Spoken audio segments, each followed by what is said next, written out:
আসসালামু আলাইকুম। সো আজকে আমরা একটা ডিফারেন্ট টপিক নিয়ে কথা বলবো। সেই ডিফারেন্ট টপিকটা হচ্ছে যে generational wealth. So what is generational wealth?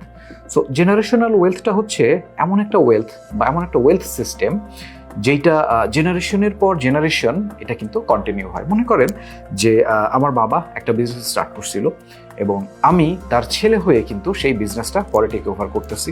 করার পরে আমি সেটাকে স্কেল করতেছি, সেটা টেক কেয়ার করতেছি এবং এরপরে আমার ছেলে এসেও কিন্তু ওই বিজনেসটা টেক কেয়ার করবে এবং সেখান থেকে একটা জেনারেশনাল ওয়েলথ সামনের দিকে আস্তে আস্তে আগায় যাবে। এবং মোস্ট অফ দ্য কেসেসে দেখা যায় যে জেনারেশনাল ওয়েলথগুলো স্টার্ট হয় ফার্স্ট জেনারেশন থেকে। সো এই জেনারেশনাল ওয়েলথটা কেন ইম্পর্টেন্ট? এটার প্রথম কারণ হচ্ছে যে জেনারেশনাল ওয়েলথটা যদি থাকে তাহলে আসলে ফাইন্যান্সিয়াল একটা ফ্রিডম কাজ করে। যেই ফ্যামিলিগুলো দেখবেন যে জেনারেশনাল ওয়েলথ গেইন করছিল তারা কিন্তু তাদের ফ্যামিলি, তাদের যে বাচ্চারা আছে বা তাদের বাচ্চারা যারা আছে তারাও কিন্তু অনেক জায়গাতে বেনিফিটেড হচ্ছে এবং দেখা যাচ্ছে যে তারা অনেক ভালো স্কুলে পড়তেছে, তাদের লাইফস্টাইলটা অনেক ডিফারেন্ট। সো এই জিনিসগুলো কিন্তু শুধুমাত্র একজন যে জব করতেছে তার জন্য এই সাপোর্টগুলো প্রোভাইড করা ইজ ভেরি ডিফিকাল্ট।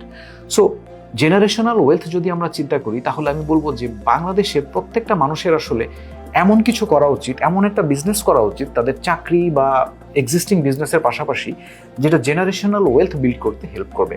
সো অনেক রকম বিজনেস আছে যে বিজনেসগুলো আসলে আমরা জেনারেশনাল ওয়েলথ বলতে পারি। যেমন হচ্ছে যে বিভিন্ন টাইপ অফ ইন্ডাস্ট্রি, লাইক হচ্ছে যে আমরা দেখতে পাই যে বাংলাদেশের সিটি গ্রুপ, তারপরে পার্টেক্স গ্রুপ, এরকম আরও অনেক গ্রুপ অফ কোম্পানিজ আছে। এই বিজনেসগুলো কিন্তু জেনারেশনাল।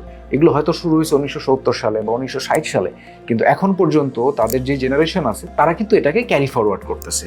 সো আমরা বাংলাদেশে দেখতে পাই যে ম্যাক্সিমাম মানুষ, বাংলাদেশে 80% মানুষই আসলে জেনারেশনাল ওয়েলথ কখনোই ক্রিয়েট করতে পারে নাই। তার কারণ হচ্ছে আমরা অলওয়েজই চিন্তা করি যে আমি একটা চাকরি করব, আমি একটা 30,000 টাকা, 50,000 টাকা অথবা 1 লাখ টাকার একটা স্যালারি পাবো, and that's it, that's my life. এর বেশি কিন্তু আমরা আসলে চিন্তা করতেছি না।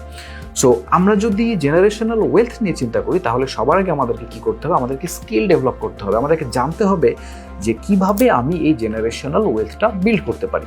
সো আমরা অনেক সময় দেখি যে আমরা বন্ড কিনি, তারপর ডিপিএস করে রাখি। সো এই জিনিসগুলো না করে আমার মনে হয় যে এই জিনিসগুলো দিয়ে বা এই টাকাটা দিয়ে আপনারা যদি একটা বিজনেস স্টার্ট করেন এবং সেই বিজনেসটা কিন্তু প্রত্যেক মাসে, প্রত্যেক বছরে আস্তে আস্তে গ্রো করবে। সো এই গ্রোথটা একটা সময় যে একটা জেনারেশনাল ওয়েলথে কনভার্ট হবে। So if you think about your future এবং if you think about your kids future or your family's future অথবা if you think about your next generation, then you should be thinking about generational wealth first.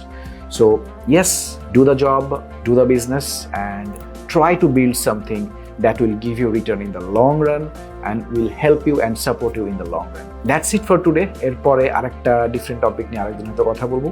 Till then সবাই ভালো থাকবেন। আল্লাহ হাফেজ।